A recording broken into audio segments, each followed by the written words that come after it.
I'm Jackie, co-founder of Imitate Modern.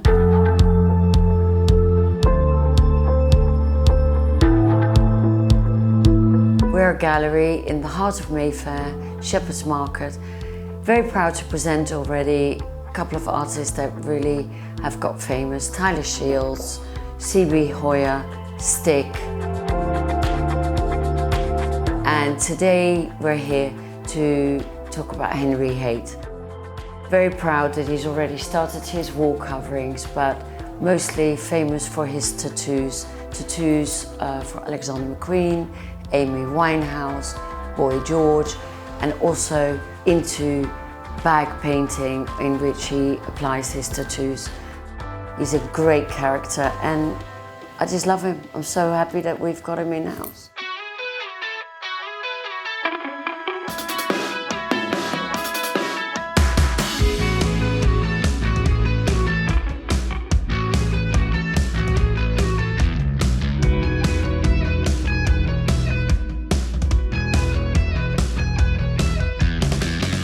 My name is Henry Haight, and I'm a London-based visual and tattoo artist.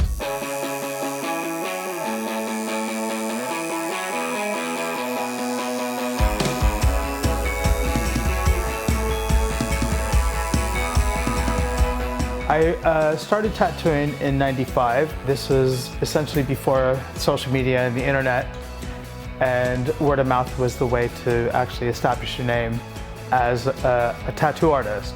Essentially, you tattoo one person and they like what you do, and word of mouth virtually becomes your calling card, and you gain a reputation that way.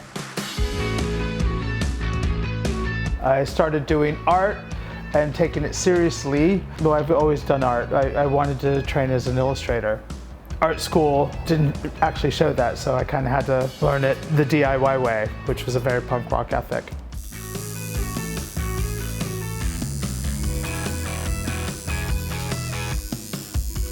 Amy Winehouse came into my shop, I guess through kismet and accident. It was on Monday, an hour before closing. There's this myth of what she's like as opposed to what she is in reality. I pictured this 6'4" Amazonian va-va-voom woman, and here was this 5-foot, petite, bony Jewish girl that just virtually ripping up pages in my shop, and she wanted the pinup tattoo based on her grandmother. We sat and we talked, and little by little my relationship with her evolved. Essentially a friendship blossomed. This is amazing because I couldn't hear it in my head. First real world recognition name was Alexander McQueen. He came into the shop I was working at the time, Diamond Jackson Soho, and I was tattooing one of his friends, who is also Boy George's friend, so it was a very gay mafia thing.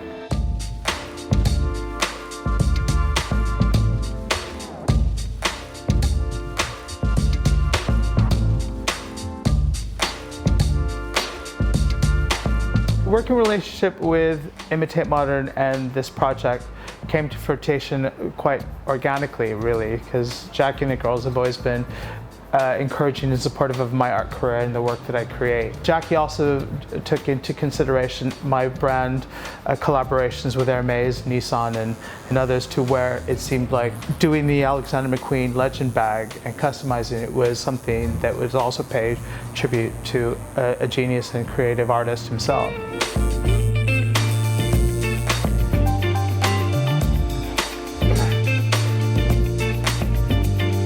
Working on this project of customizing the Alexander McQueen legend bags was, again, an idea that Jackie brought to me of what I did with the first bag that I gave in the gallery, just to see what they would do with it. With this, and trying to exemplify something that represents Lee and honor his legacy, as well as embark on the stamp of the personal individuality that a woman has with the association of a designer good, she can still identify herself separate from the rest of the same colored bags, but raise the bar to her own identity and what she wants to say without having to mark her own skin. She can mark her own bag and make a permanent impression.